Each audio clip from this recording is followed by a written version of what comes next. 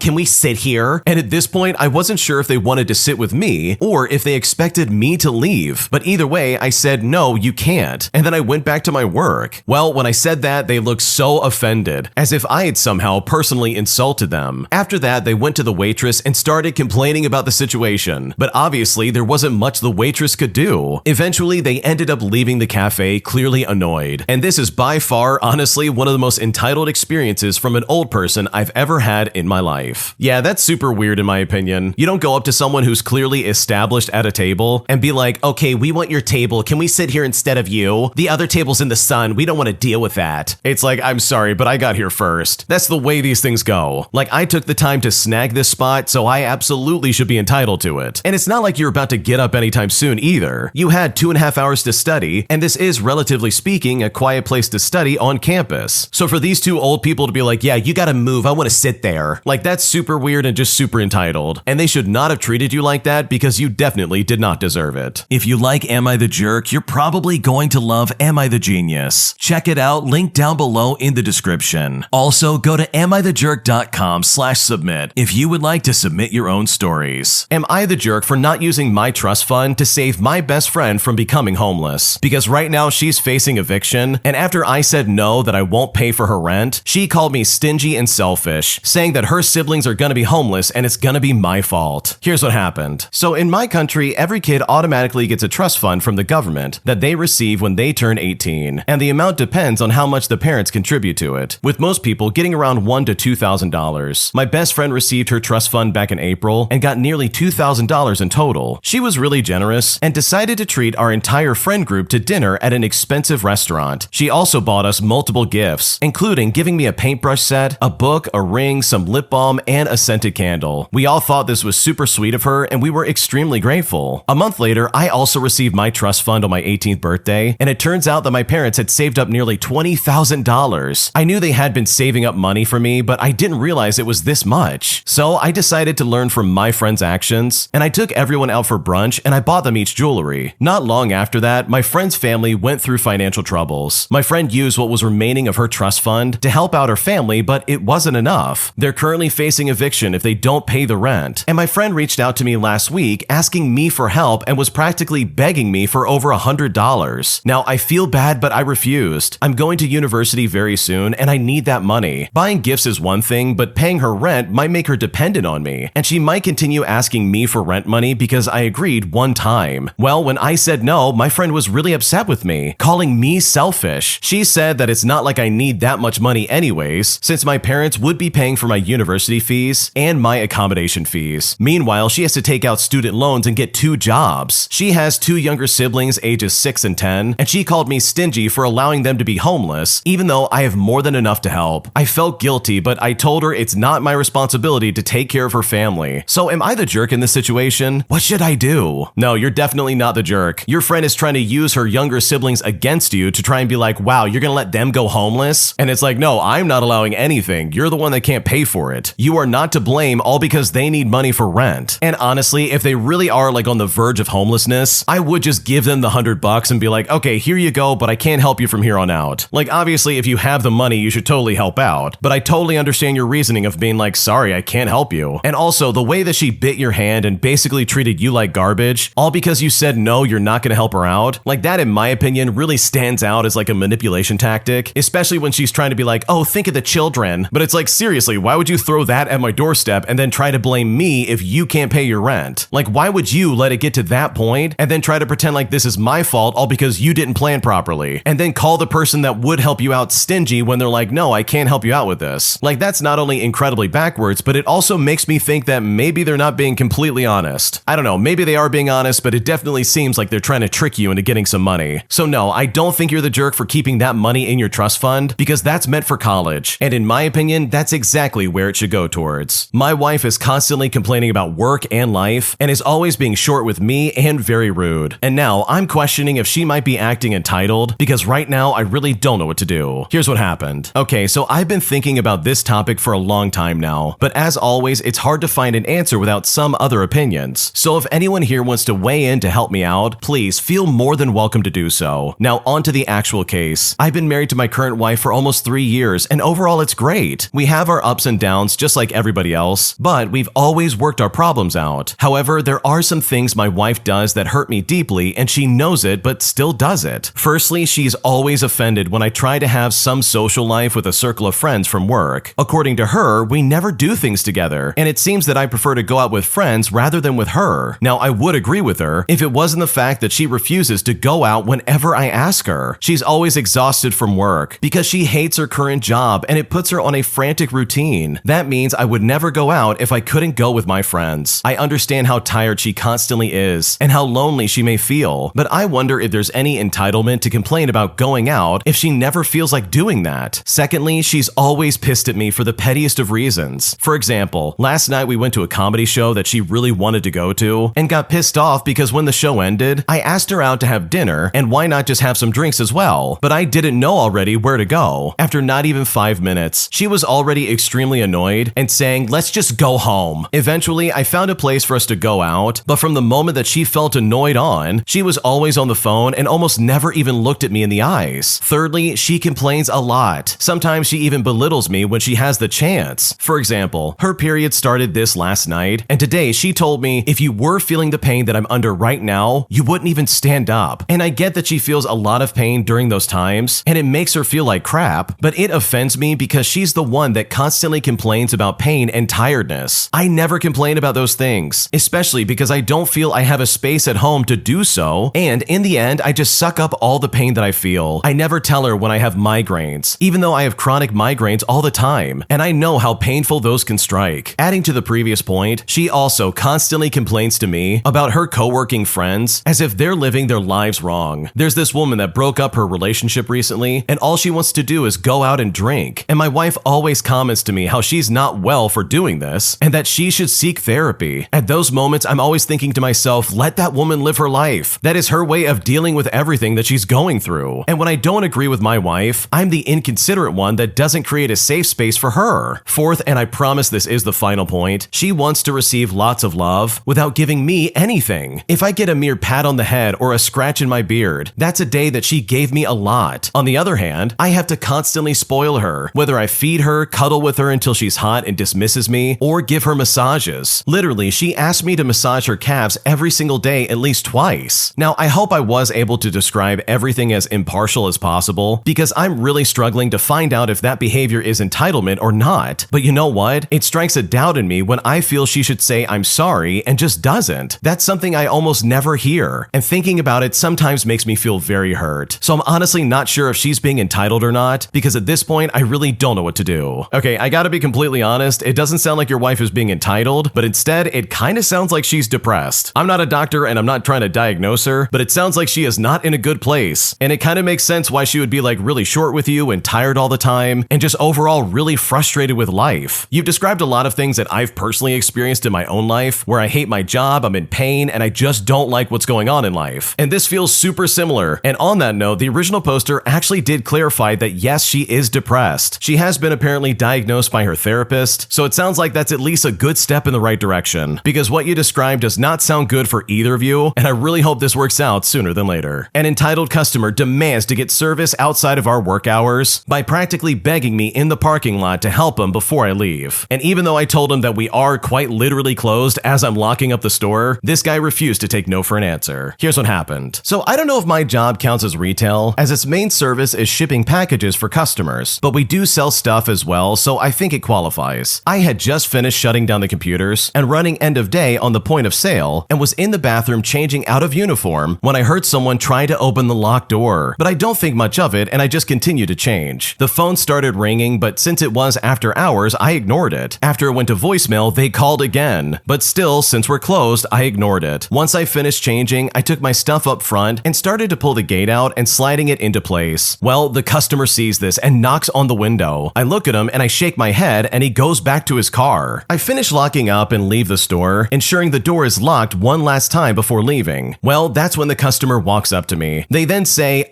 it says online that you're open until later. So I have to inform them that during the week we're open until that time, but on Saturdays we close early. Well, after I say that, he tries to argue again by saying, oh, it says otherwise online. But I just simply tell him that whatever website he got that from is completely wrong. He then looks at me and says, so you won't help me? And I just respond by saying nope, and then I walk off. But like seriously, the lights are off, the gate is shut, the door is locked, and the sole employee is leaving the building. How many more signs do you need to understand that we are closed? Also, don't come up and expect service from an employee who's clocked out, especially as I've locked up and I'm walking out at the end of the day. Man, when I work customer service, I could not stand that. Here you are locking up for the day and someone literally walks up right as you close and they're like, wait a second, you're supposed to be open. And the truth of the matter is that they know that the store's not open longer. They're the ones that messed up and didn't get there sooner, and now they have to face the consequences of not being there on time, while also simultaneously trying to make this your problem. And it's always the same attitude of entitlement, where they try to pretend like, oh man, this is such an injustice against me. Are you really not gonna help me out? Like, that's insanely entitled and so obnoxious. So good for you for standing your ground, because this guy was absolutely out of line. An entitled Karen and her kids make my life a living nightmare as their server, as she acted incredibly rude, was condescending, and refused to even give me a tip after making my life a living nightmare. Here's what happened. So we had a family of 5 come in 30 minutes before closing, and we didn't really care, as we still had a good amount of tables dining in still. I go to greet them and I'm mid-conversation asking how they are when the mom yells out that she wants all waters. I ask them if they have any questions over the menu, and the mom says that she's struggling between 2 of our plates. I let her know which one of those is a usual customer favorite, and then suddenly she replied with a super rude tone by saying,